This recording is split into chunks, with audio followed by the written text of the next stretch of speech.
What's going on, guys? In today's bonus video, we're going to take a look at Watch Dogs 2.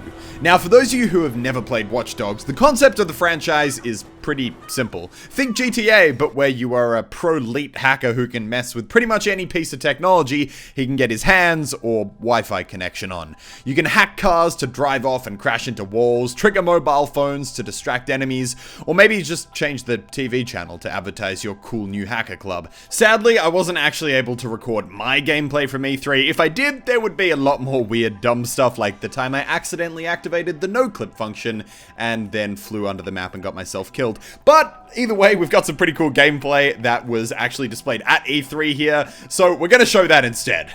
Now, while in GTA you do solve most of your problems with a big pile of C4 and a few AK-47 rounds, Watch Dogs really tries to encourage you to go with a bit more of a crafty, stealthy approach, where you use all your kind of gadgets and hacking abilities to try and be a little bit less kind of blowy-uppy, shooty-shooty. That said, if you do want to go that way, it is still totally an option.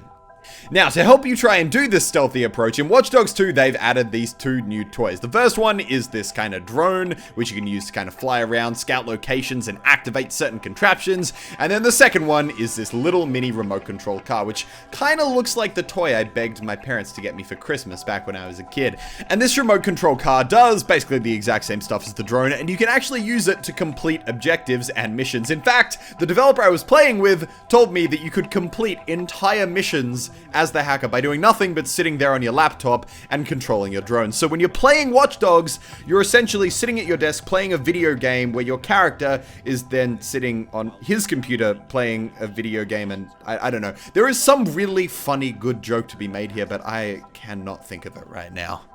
Another really cool thing that they've added for Watch Dogs 2 is parkouring, and everybody loves parkouring. Just look at Assassin's Creed and Mirror's Edge. Marcus, the game's main character, definitely spends a lot of time running around, and, well, all the missions I played at least is kind of trying to find new access points and running across the city, and basically, this dude covers a lot of ground, especially when you suck at stealth like I do and you get caught and you have to try and, you know, run away from like 60 different cops who are all trying to chase you down the street. That's a whole other story, though. The best part about the parkouring was definitely the smooth animation. The developers have done some really awesome motion capture work, and seeing Marcus slide, wall run, and leap over obstacles feels awesome, although sometimes he can be a little bit over the top with his moves. There were a couple of times where I felt like the parkour could suddenly kind of snap in a direction it wasn't supposed to, like I'd be running past a box before suddenly I'd just snap a little bit to the left and then I'd be leaping over it. But I'm sure things like that can be pretty easily ironed out before the game gets released.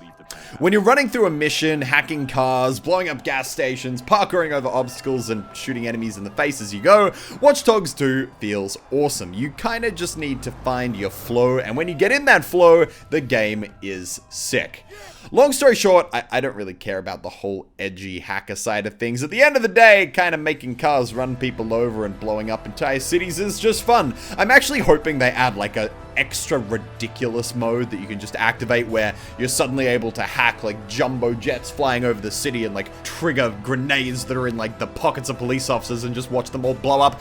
I'm a little bit of a psychopath, but that does sound like a hell of a lot of fun. That said, Watch Dogs 2 is already a hell of a lot of fun, and I'm just really hoping that between now and release we don't see any major downgrades. They keep on going with this because at the end of the day, GTA is a whole lot of fun, hacking is a whole lot of fun, and GTA plus hacking, at the end of that equation, you should get a really, really good game. So here's hoping the Watch Dogs 2 turns out just as amazing as it can be. And the version I played at E3 shows me that it looks like we might be on track to get that. So I hope you guys enjoyed this little early preview of Watch Dogs and my impressions of it.